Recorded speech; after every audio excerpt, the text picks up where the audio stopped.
Hello everybody, this is Everyday Taipei, and today we are going to Ximending. So, just to show you where it is in relation to everything, this is Taipei 101, this is Shilin Night Market, this is Taipei Main Station. Where we're going to is not far away from there, it's on the green line. It's the Ximending exit number 6 here. We're just going to walk up a corridor, take a right, make a loop, and return back to the same corridor. So let's check it out. And this is exit number 6, the Ximending station. It looks a little bit different because it's decked out for some event. And it also has this really cool inflatable animal thing that I have no idea about. So this is what it looks like when you get out of the station. If you've done any research about Ximending, you've probably seen this thing that's on the ground. It says Taipei with rainbow colors underneath it. And so that's kind of cool. It's like right outside of the station. If you see across from that, there was like a stage.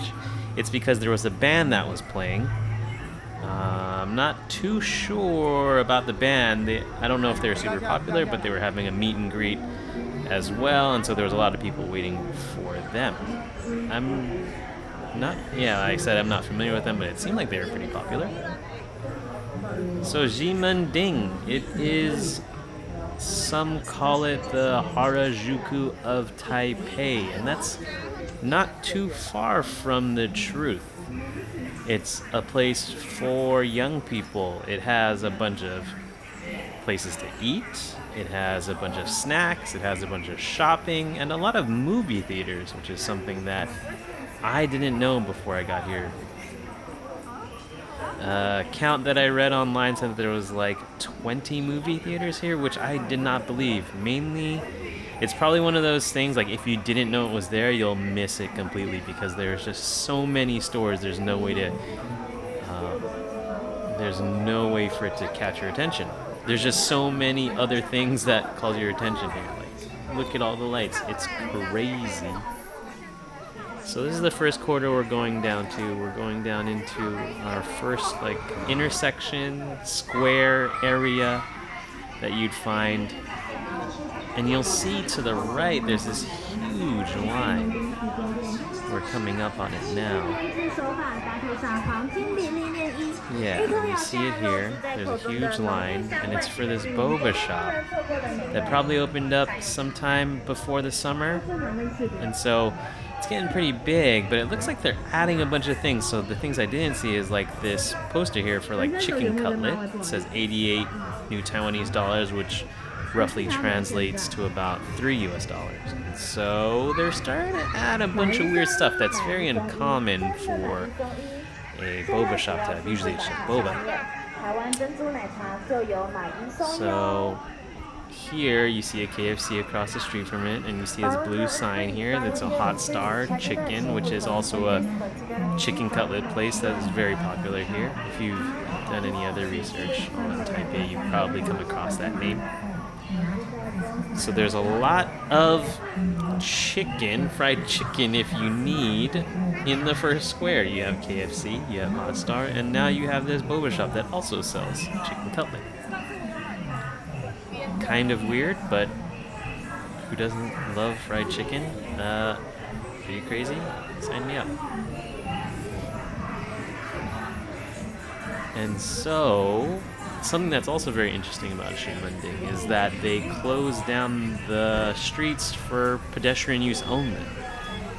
And the irony is not lost on me that I bring that up while there is a garbage truck in the scene.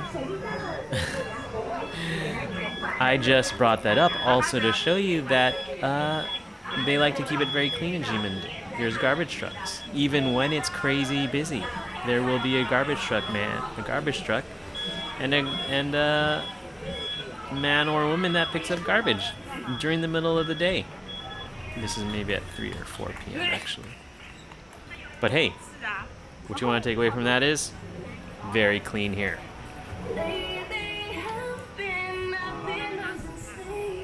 Here is a street performer. I think it's a designated spot because there's always usually a street performer here.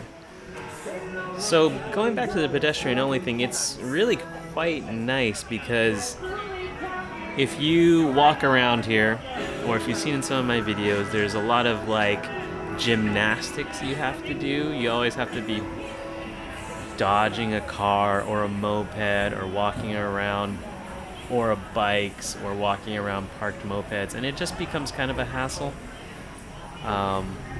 But in this area it's very nice because they close it down. You can just kind of stroll along and look at all the shops, and you don't have to worry about that. And so that is very nice. Something that I come to appreciate, I guess, after living here. One thing you might have noticed is that the light posts are an interesting color. They're yellow.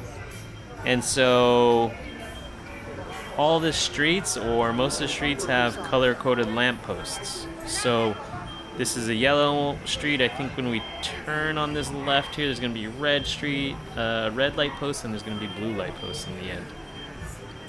This is the second intersection square that we're coming up to. There's a performer here. I think he's got a red shirt on there, and there's always a performer here as well. Yeah. So you can see the red light posts here. We're going to be taking a left. Something that I found quite interesting about this is in the name. As you know, if you've watched any of my other videos, my pronunciation and my vocabulary are next to zero. I know almost nothing about my Mandarin, unfortunately. I am practicing. But one thing I did learn is that Ximending, I don't know. Ximending means West Gate Municipality, and that's because it lines up with what was traditionally the western gate of the old Taipei city. And so there used to be a wall around Taipei city, and this coincides with that west gate. Here's a couple of night market stalls. So Ximen means west gate, and Ding means municipality. But something that I found really interesting is that Ding meat is not common in the Mandarin language. So this word this character is borrowed over from when the Japanese had it. So in Japanese, this character means municipality, and it's a very obscure, kind of weird word if you were to use it in Mandarin. But it kind of got grandfathered in, and so this is one of the only places that you won't see. I want to say there's no other places with the last name Ding, but if it is, it's a very small amount. It's not common at all. So it's very interesting because you get a lot of history just in that name by itself. And so I kind of dig that a lot. You get a little bit of history because of Taipei and the history that has, and then you add the Westgate part of it, and then you add the Ding part, which is only here because Japan had it, and so that speaks a lot about Taiwanese history in general. And so what kind of happened, kind of piggybacking on that, is that Japan took over Taiwan. They saw this place and they said they were going to develop it to be an entertainment center. They said they were going to model it after what Asakusa was at the time, so entertainment and a business district. And so that's what it kind of was. Before that, it was nothing. It was trees and grassland and stuff. But during that time, 100 years ago, they were developing all this side. So if you saw my Dihua Street, the Dao Dao Chen video, it's also on this west side. And so during that particular time, this was kind of the hot places to be. Since then, it's kind of moved to where Taipei 101 is, which is kind of in the east, which is in the east. And so, fortunately, this place is still really, really popular. It's insane how big this place is. What I'm covering is, I don't know, a fifth of this area. Like, it's, I'm still learning about this place. I'm lost if I go anywhere outside of this kind of loop that I'm taking you on. It reminds me, it's very similar to Japan or Tokyo if you've ever been there. It's not just these main streets, it's like these alleyways that go in between them, these tiny little alleyways, or like you go up. So there's this stuff happening on the second and third floors, like there's cafes and all this types of stuff. So there's just too much. Like, I don't think I'll ever be an expert of this area. It's huge, it's sprawling, and there's a ton of stuff to do, which is good. I mean, if you're a tourist and you want to come here, I mean, it's good for the people here too, but it's a very approachable, very central place to be. I would say, I think in some of my other videos I talk about places where it's like a one-stop shop, like you can get everything. You don't need to travel anywhere. You can go to this one place and you can get everything that Taipei is known for. Like Taipei 101, Xinyi area is kind of like that place, and this is that place as well. Like, there's just so many famous places here, so many boba shops here, so many things to do here. It's impressive. You can kind of see the light posts are blue now. You know Taiwanese people love food. You saw those food carts before. You know Taiwanese people love food because even though there's a bunch of shops, there's a bunch of restaurants. They said, you know what this place needs? There's something off. We need more food carts. Let's put more food here. Let's put it on the street. It doesn't have to be in the store. We'll just put it on the street as well. They love food. It's insane, but in like the best way possible. You don't need to go to a restaurant. You can just keep on walking and you'll find something. So this is the first square we went to, and you can see more of that crazy long line. I've never been there because I don't think you should wait in line for milk tea. Like, there's just too much competition. There's too many places to go. I say that about most anything, really. Beef noodle soup, like anything famous. There shouldn't be a line. There's way too many. There's way too much competition. Maybe Din Tai Fung. Maybe. This thing was kind of cool. Best photo spot.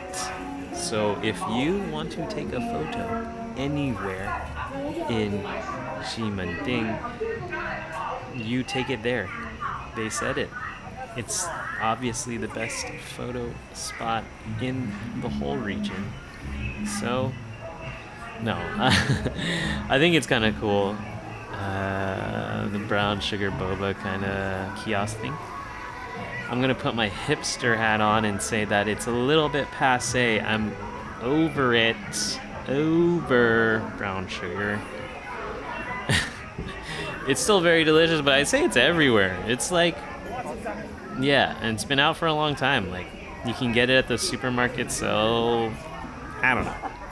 It's good, but it's not the hot ticket item right now. The place we just kind of passed with a lot of people, they were eating like this vermicelli soup thing. It's famous. Like, there's always people there.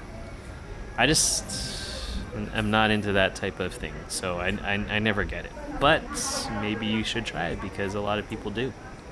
And it is famous. Not saying to stand in a line for it, but it might actually be decently good.